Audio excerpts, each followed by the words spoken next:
পবিত্র রমজান মাসের উপলক্ষে আমাদের অফিসে অনেক আইটেমের খাবার খাওয়ানো হয়।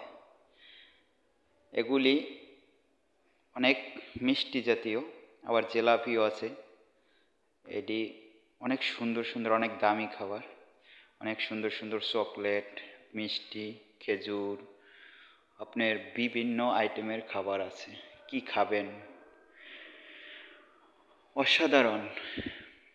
সবাই দাওয়াত রইল, আসবেন, খাইয়ে যাবেন।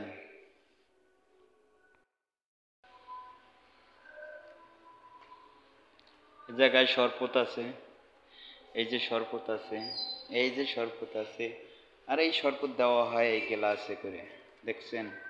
অসাধারণ। এ জায়গায় বসে মানুষে যদি কেউ সিগারেট খায়, তারা এই জায়গায় বসে সিগারেট খাবে, আর বেশিরভাগ এ জায়গায় বসে সবাই মজা করে আড্ডা দেয়। দেখেছেন?